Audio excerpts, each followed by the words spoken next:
Good morning, students. We are continuing our chapter number 2 of economics, that is sectors of Indian economy. Till now we have studied about what is primary sector, secondary sector and tertiary sector. What is GDP, what is final good and intermediate goods. Now our new heading is historical change in sectors.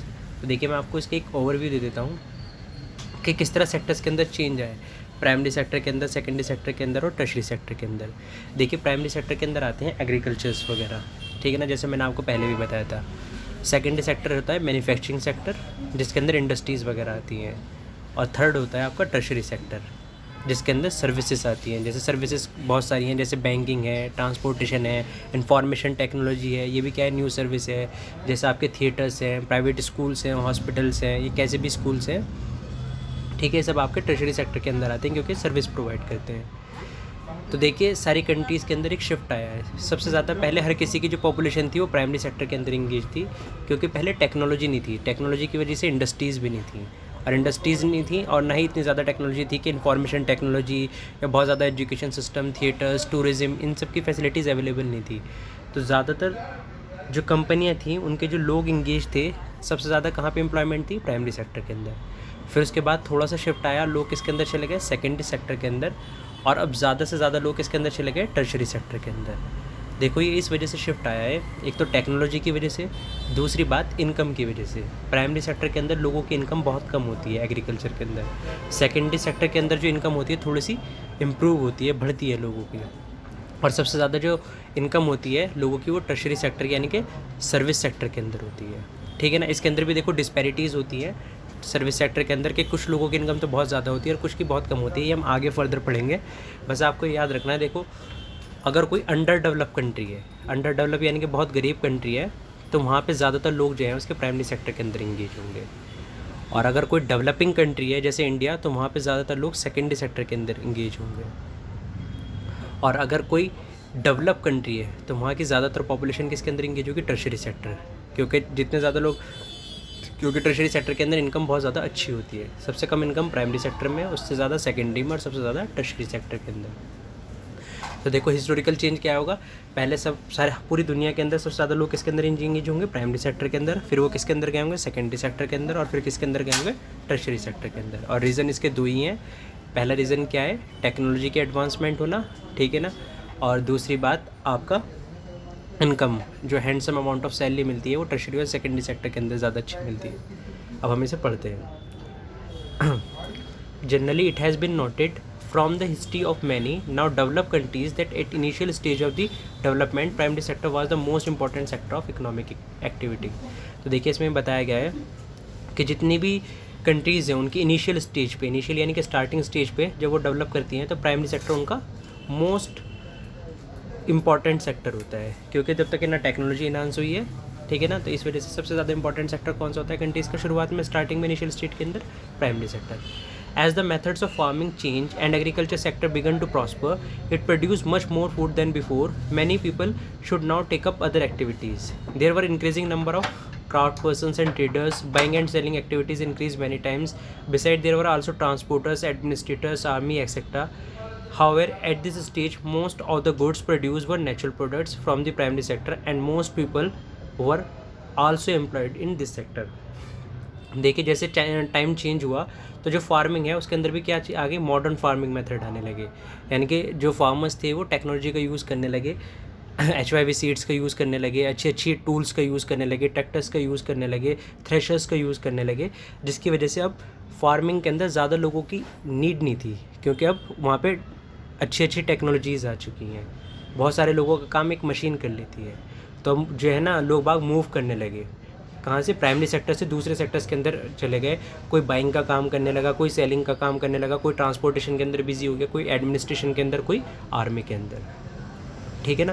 तो इस तरह primary sector से किस तरफ move होने लगे, secondary sector के अंदर, क्योंकि टेक्नोलॉजी में एडवांसमेंट आया। अब इसके बाद देखिए, over a long time more than 100 years and specially because new methods of manufacturing were introduce, factories come up and started expanding. These peoples who earlier work on farms now began to work in factories in large numbers. They were forced to do, as you read in history chapters, people began to use many more goods that were produced in factories at cheap rates. secondary sectors gradually become the most important in total production and employment. Hence, over time, a shift had taken place. This means that the importance of the sectors had changed. तो देखिए इसमें बताया गया है 100 years के बाद बहुत ज़्यादा क्या हो गई, एडवांसमेंट आई किसके अंदर, सेकेंडरी सेक्टर्स के अंदर. जैसे आपने देखा था इंडस्ट्रियल रिवोल्यूशन आया, उसकी वजह से न्यू मशीन्स आई, न्यू इंडस्ट्रीज़ आई. इसकी वजह से बहुत सारे लोग किसके अंदर इंगेज हुए, सेकेंडरी सेक्टर के अंदर. और इसके अंदर इंगेज भी हुए और प्रोडक्शन भी क्या हो गया, इंक्रीज़ भी हो गया. एम्प्लॉयमेंट भी जनरेट होने लगी और प्रोडक्शन भी बहुत ज़्यादा इंक्रीज़ होने लगा. लेकिन देखिए इसके अंदर भी क्या है, एक चेंज आया. वो चेंज क्या था, in the past 100 years there has been a further shift from secondary to tertiary sector in the developed countries. The service sector has become the most important in terms of total production. Most of the workers are also employed in the service sector. This is the general pattern observed in the developed countries. ये कह रहे हैं कि past 100 years के अंदर क्या हुआ है, एक और शिफ्ट आया है. अब लोग बाग कौन से सेक्टर से कौन से सेक्टर की साइड मूव करने लगे हैं, सेकेंडरी से टर्शरी सेक्टर की तरफ. और जो टर्शरी सेक्टर जो है इसमें सबसे ज़्यादा टोटल प्रोडक्शन होने लगा है, प्रोडक्शन सबसे ज़्यादा होने लगा है. यानी कि जीडीपी के अंदर सबसे ज़्यादा कॉन्ट्रीब्यूट कौन कर रहा है, आपका टर्शरी सेक्टर, जिसे हम सर्विस सेक्टर भी कहते हैं. अब देखिए what is the total production and employment in 3 sectors in India over the years. There has been changes similar to the pattern observe for the developed countries. We shall see in the next section. अब ये देखिए तो पूरे world की बात होती है, किस तरह पूरे वर्ल्ड के अंदर कंट्रीज़ जो डेवलप होती हैं वो किस तरह चेंज होती जाती हैं. तो देखिए जब वो अंडर डेवलप होती हैं तो प्राइमरी सेक्टर के अंदर, फिर वो थोड़ी सी डेवलपिंग के पाथ पे आती हैं तो वो किस में चली जाती हैं, सेकेंडरी सेक्टर. और जब वो डेवलप हो जाती हैं तो उनके यहाँ पर टर्शरी सेक्टर जो है वो सबसे ज़्यादा हो जाते हैं वहाँ पर लोग इंगेज. तो अभी कह रहे हैं कि तो हमने पूरे वर्ल्ड का सिनेरियो पढ़ा. अब इंडिया के अंदर ये तीनों सेक्टर्स के अंदर एम्प्लॉयमेंट और जो इनका प्रोडक्शन है वो कैसे चेंज हुआ, अब हम ये पढ़ेंगे. Primary, secondary and tertiary sectors in India. तो ये बताया गया है कि primary, secondary and tertiary sectors in India. तो देखिए इसके अंदर एक ये ग्राफ गिवन है, तो इस ग्राफ की हेल्प से हम समझने की कोशिश करेंगे. तो देखो ये दे रखा है GDP by primary, secondary and tertiary sector, कि यानी कि जीडीपी के अंदर कौन सा सेक्टर कितना कंट्रीब्यूट करता है. प्राइमरी सेक्टर कितना कंट्रीब्यूट करता है, सेकेंडरी कितना और टर्शरी सेक्टर कितना. ठीक है ना. तो देखो 1973 से 1974 के बीच में जो प्राइमरी सेक्टर था वो इतना कंट्रीब्यूट करता था. ये ब्लू वाला आपका प्राइमरी है, रेड वाला सेकेंडरी है और जो आपका ग्रीन वाला है ये टर्शरी है. तो देखो पहले प्राइमरी सेक्टर कम जीडीपी के अंदर कंट्रीब्यूट करता था 1973 और 74 के अंदर, ज़्यादा 2013 एंड 14 के अंदर ज़्यादा करने लगा. ठीक है ना. देखो तो ये क्या हुआ है, थोड़ा सा बढ़ा है. प्राइमरी सेक्टर का जो कंट्रीब्यूशन है जीडीपी के अंदर वो थोड़ा सा बढ़ा है. 1973 से 74 के अंदर इतना था और 2013 और 14 के अंदर इतना हो गया. जो सेकेंडरी वाला है ये देखिए काफ़ी बढ़ा है ये. ठीक है ना. ये पहले बहुत कम था लेकिन अब क्या हो गया, अब अच्छा खासा ज़्यादा हो चुका है ये. लेकिन टर्शरी सेक्टर देखो बहुत ज़्यादा इसके अंदर क्या हुआ है, जीडीपी के अंदर इसका कंट्रीब्यूशन बहुत ज़्यादा बढ़ा है. कहने का मतलब ये है कि देखो अगर प्राइमरी सेक्टर पहले 5 रुपये कमा रहा था तो आज 1973-74 के अंदर अगर वो 5 रुपीज़ कमा रहा था आज वो 30 रुपीज़ कमा रहा है. और अगर आपका क्या नाम है सेकेंडरी सेक्टर 5 रुपीज़ कमा रहा था तो आज ये 80 रुपीज़ कमा रहा है. और टर्शरी सेक्टर अगर 5 रुपीज़ कमा रहा था आज ये 200 रुपीज़ कमा रहा है. ठीक है ना. यानी कि देखो जो जीडीपी के अंदर कॉन्ट्रीब्यूशन है प्राइमरी सेक्टर का भी इंक्रीज़ हुआ है 1973 से 74 से 2013 एंड 14 के अंदर. ठीक है ना. लेकिन थोड़ा सा इंक्रीज़ हुआ है. सेकेंडरी सेक्टर का काफ़ी ज़्यादा इंक्रीज़ हुआ है और टर्शरी सेक्टर का बहुत ज़्यादा इंक्रीज़ हुआ है. और इसका रीज़न मैं आपको पहले ही बता चुका हूँ, क्योंकि प्राइमरी, सेकेंडरी और टर्शरी सेक्टर के अंदर इसके रीजन्स हम पढ़ेंगे. इसके 4 रीजन्स हैं कि क्यों टर्शरी सेक्टर इंडिया के अंदर इतना ज़्यादा बढ़ा है. अब देखिए graph 1 shows the production of goods and services in 3 sectors. This is shown for 2 years 1973 से 74 एंड 2013 से 14. We have used the data for these 2 years because the data are comparable and authentic. You can see how the total production has gone over the 40 years. तो देखिए हमने देखा कि कैसे इन 40 years के अंदर जो है ना प्रोडक्शन इंक्रीज़ हुआ है. प्राइमरी सेक्टर के अंदर थोड़ा इंक्रीज़ हुआ है, सेकेंडरी सेक्टर के अंदर ज़्यादा इंक्रीज़ हुआ है और टर्शरी सेक्टर के अंदर जो प्रोडक्शन है वो बहुत ज़्यादा इंक्रीज़ हुआ है, जो गुड्स एंड सर्विसेज का प्रोडक्शन है. Rising importance of the tertiary sector in production. तो ये कह रहे हैं कि क्यों टर्शरी सेक्टर के अंदर इतना ज़्यादा जो है ना इंक्रीज़ हुआ है प्रोडक्शन के अंदर.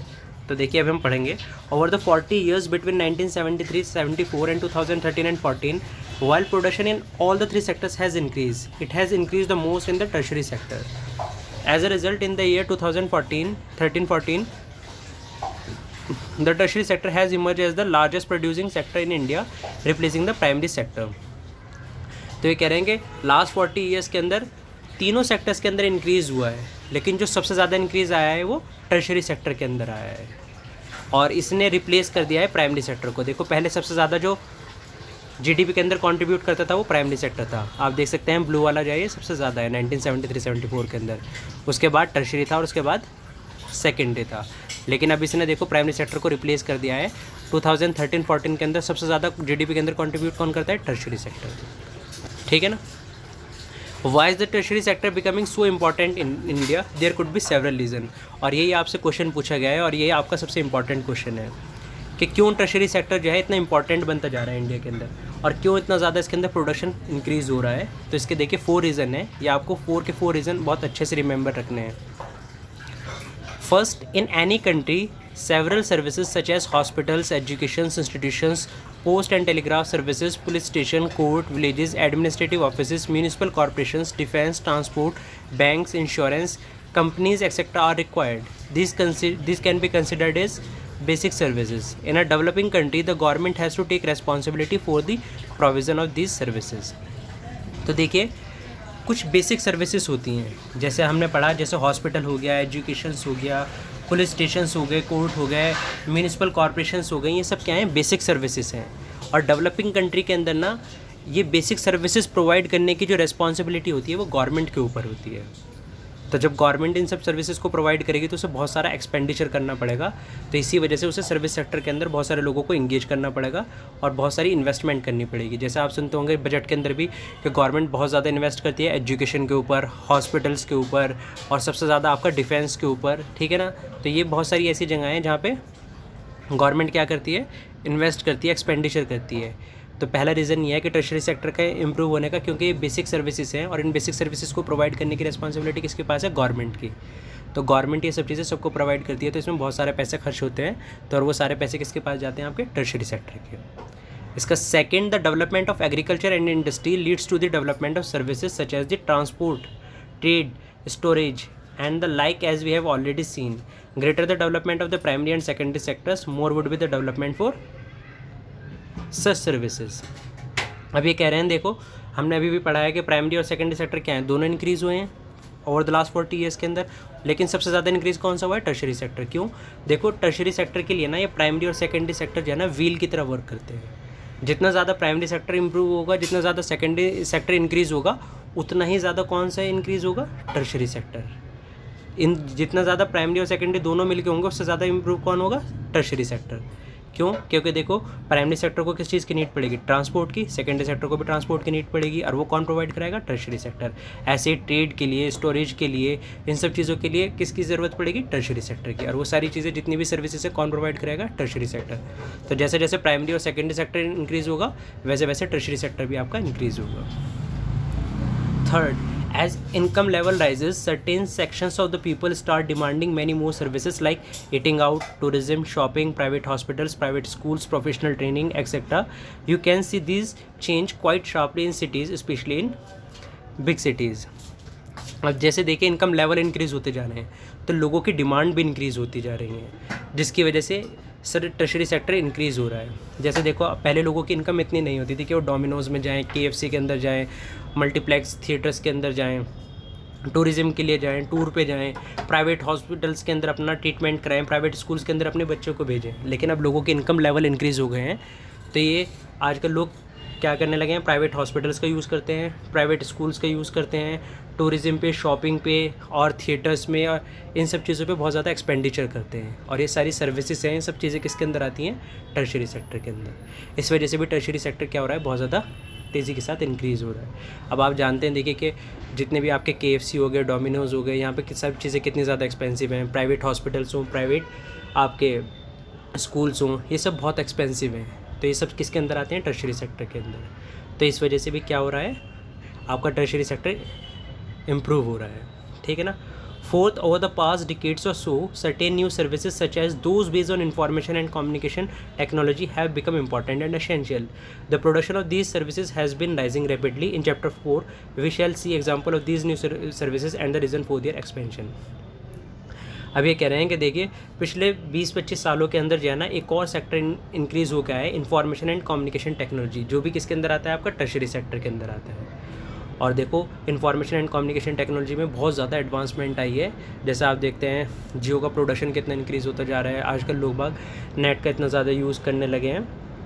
तो इसकी वजह से भी क्या हुआ है, इंफॉर्मेशन एंड टेक्नोलॉजी की इंक्रीज़ होने की वजह से भी क्या इंक्रीज़ हुआ है आपका टर्शरी सेक्टर, क्योंकि ये जो आपके इंफॉर्मेशन एंड टेक्नोलॉजी है ये आपके सर्विस सेक्टर के अंदर ही आते हैं, यानी कि टर्शरी सेक्टर के अंदर ही आते हैं। तो देखिए हमने 4 रीजंस पढ़े क्यों आपका टर्शरी सेक्टर बहुत ज़्यादा इंक्रीज़ हो रहा है। तो पहला तो बेसिक सर्विसेज जो होती हैं, जैसे आपके स्कूल्स हो गए, हॉस्पिटल्स हो गए, डिफेंस हो गए, ये सारी बेसिक फैसिलिटीज़ हैं और डेवलपिंग कंट्रीज़ के अंदर ये बेसिक फैसिलिटीज़ प्रोवाइड करने की रिस्पॉन्सिबिलिटी किसकी होती है, गवर्नमेंट की, इस वजह से इंप्रूव हुआ।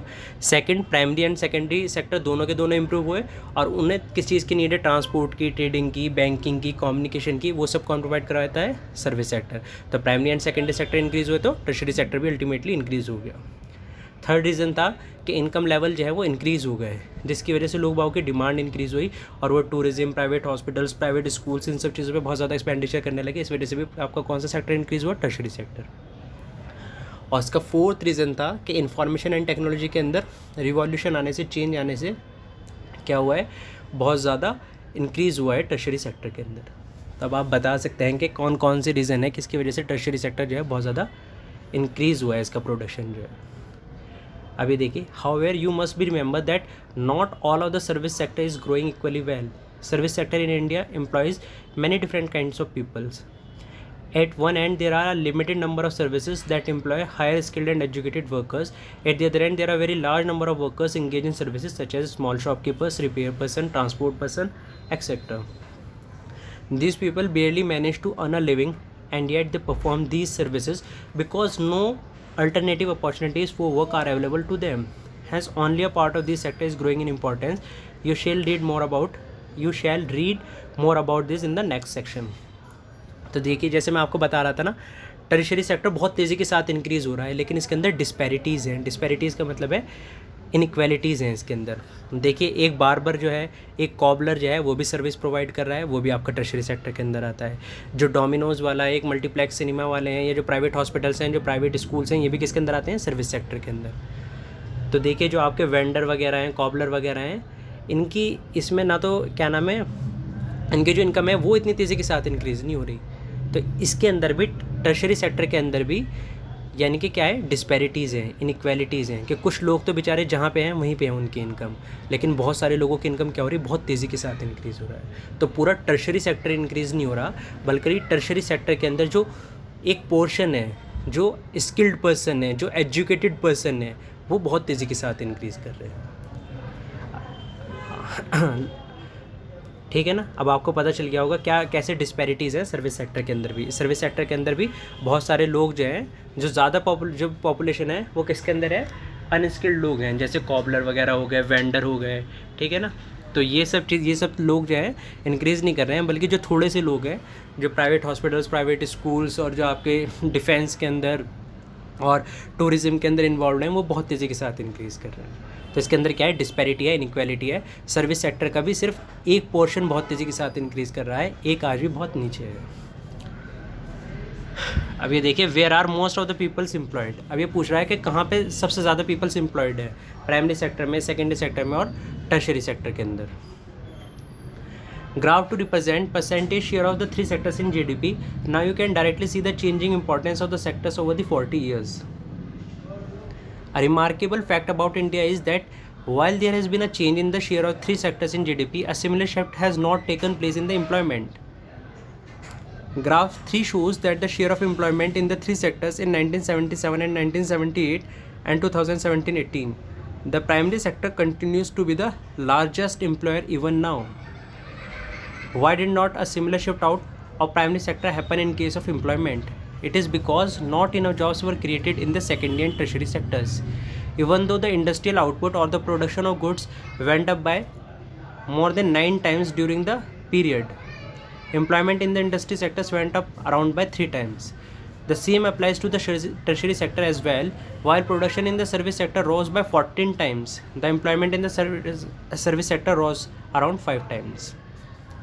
तो देखिए, इन दोनों ग्राफ को हम एक बार मिला के पढ़ने की कोशिश करेंगे।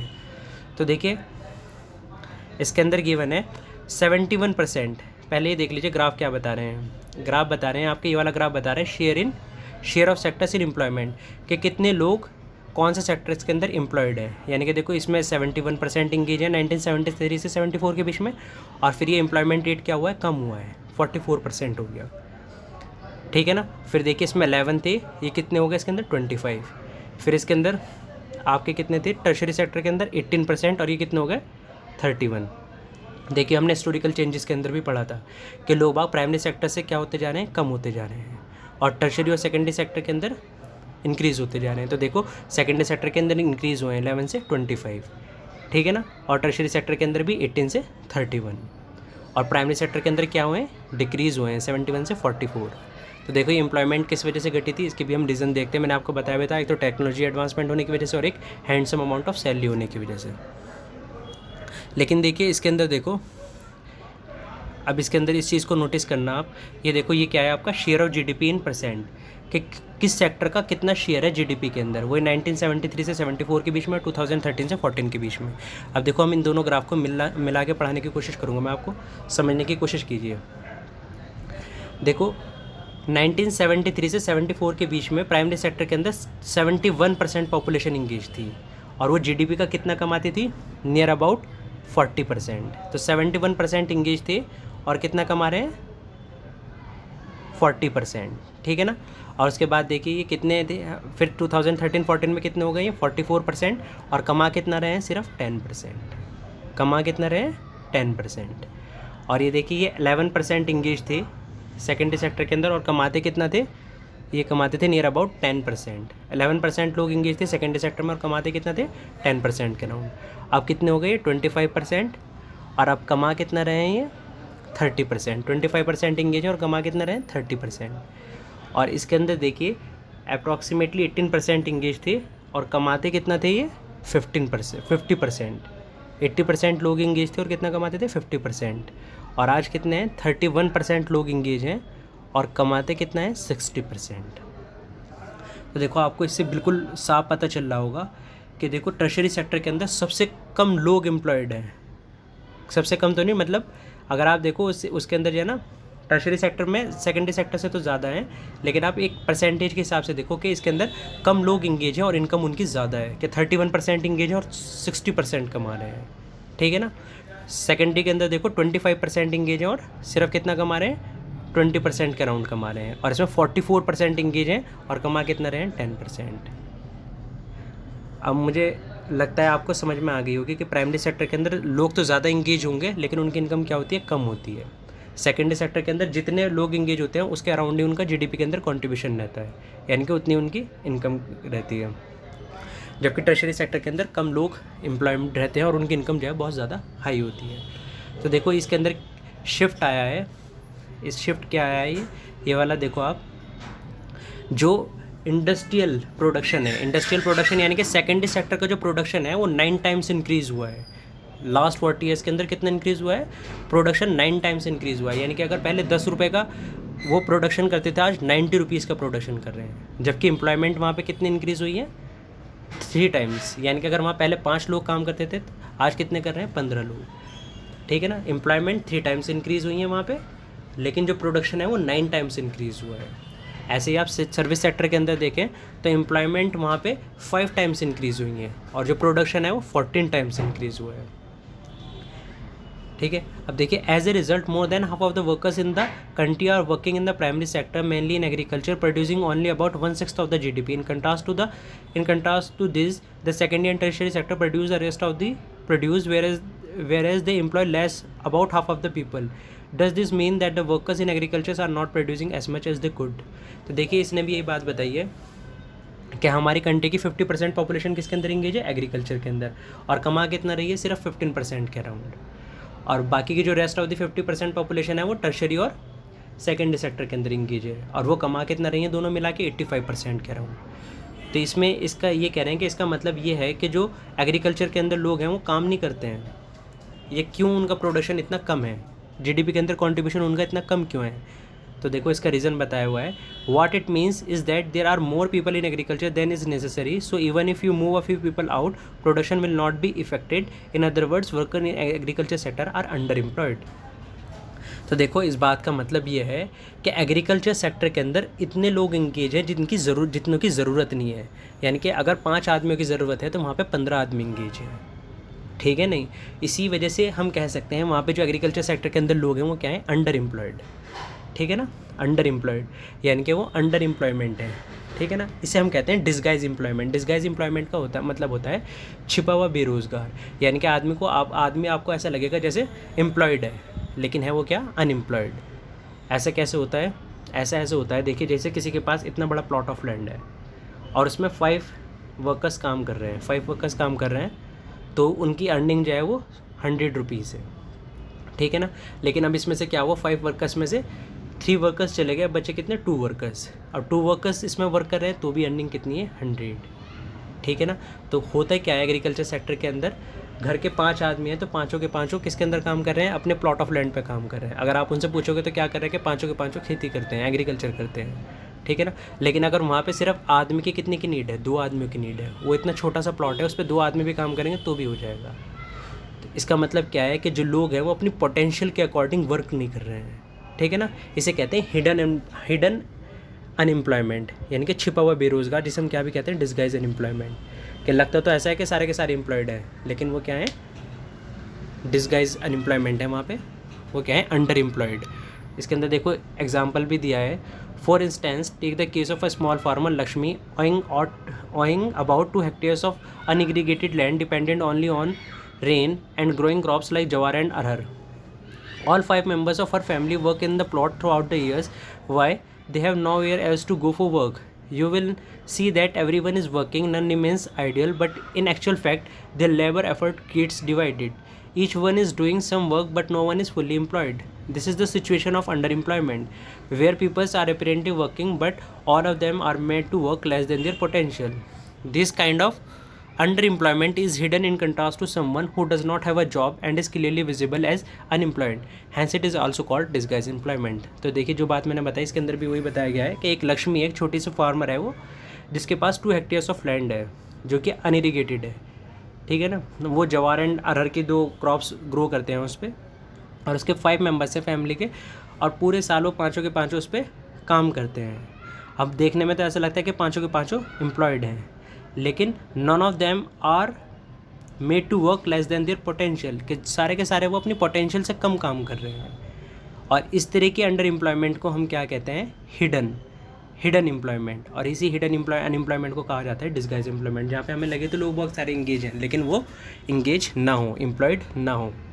अब देखिए, now supposing a landlord Sukhram comes and hires 1 or 2 members of the family to work on his land. Lakshmi family is now able to earn some extra income through wages. Since you do not need 5 people to look after that small plot, 2 people moving out does not affect production on their farm. In the above example, 2 people may move to work in a factory. Once again, the earning of the family would increase and they would also continue to produce as much from their land. अब ये कह रहे हैं कि आप suppose करो कि एक लैंडलॉर्ड है सुखराम। अब उसने क्या कर लिया है, उसकी फैमिली के 2 मेंबर्स को हायर कर लिया, यानी कि पहले वो 5 मेंबर्स वर्क कर रहे थे अपने एक प्लॉट ऑफ लैंड पे, अब 3 मेंबर्स कर रहे हैं, लेकिन जो उनका प्रोडक्शन है वो आज भी सेम ही है। अब वो जो 2 एक्स्ट्रा आदमी सुखराम के यहाँ पे काम कर रहे थे उनसे उनकी एक्स्ट्रा इनकम होगी।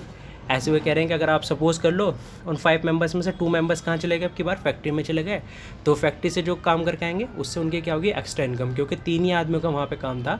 पहले भी प्रोडक्शन 5 आदमी थे तब भी उतना ही प्रोडक्शन हो रहा था, 3 आदमी है तो भी उतना ही प्रोडक्शन हो रहा है। अब उसमें से 2 आदमी फैक्ट्री में काम करने लगे तो उनकी एक्स्ट्रा इनकम होने लगी है।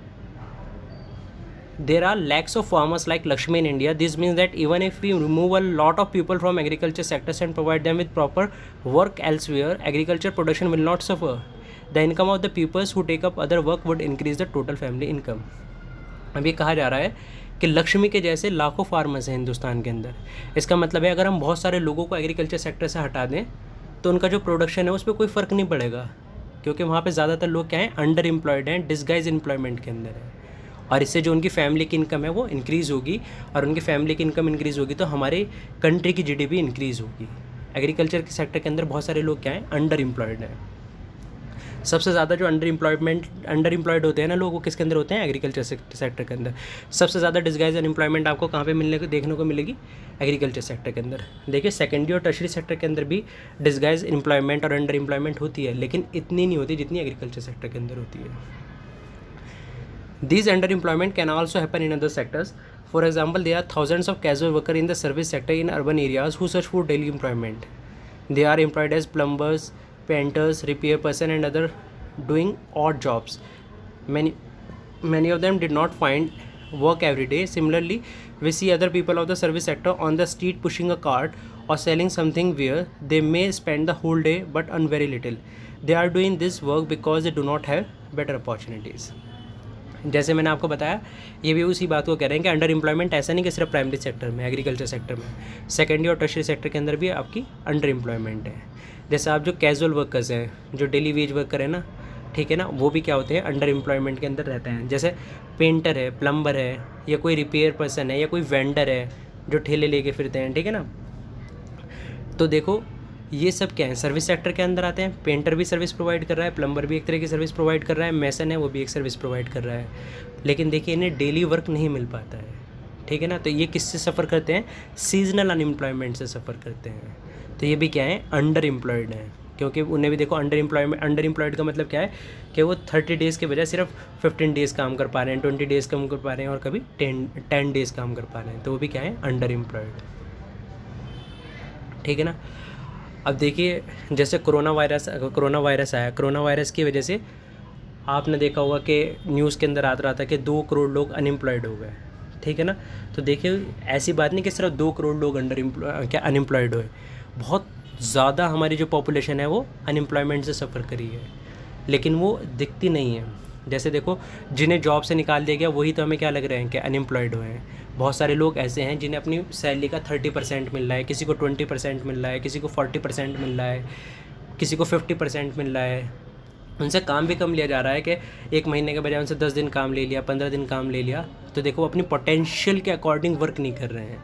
तो यानी कि वो किससे सफ़र कर रहे हैं, डिस्गाइज अनएम्प्लॉयमेंट से. तो अगर हम एक्यूरेटली और अच्छे से देखें तो हमारे यहाँ पे बहुत सारे crores of peoples were underemployed in this period of the corona virus के अंदर हमारे यहाँ पे बहुत सारे लोग जो हैं क्या हुए हैं, अंडर एम्प्लॉयड. लेकिन हम अनएम्प्लॉयड हुए हैं, अनएम्प्लॉयड हुए हैं और अंडर एम्प्लॉयड भी हुए हैं. यानी कि देखिए डिस्गाइज अनएम्प्लॉयमेंट भी तो क्या है, एक टाइप की अनएम्प्लॉयमेंट ही है. लेकिन हमारी जो गवर्नमेंट का डाटा है वो कौन सी अनएम्प्लॉयमेंट को दिखा रहा है, जिनकी बिल्कुल ही मतलब जॉब से जिन्हें निकाल दिया गया है, सिर्फ उन्हें दिखा रहा है कि वो अनएम्प्लॉयड हुए हैं. बहुत सारे ऐसे लोग हैं जो डिस्गाइज अनएम्प्लॉयमेंट से सफ़र कर रहे हैं, ठीक है. That's all for today, thank you.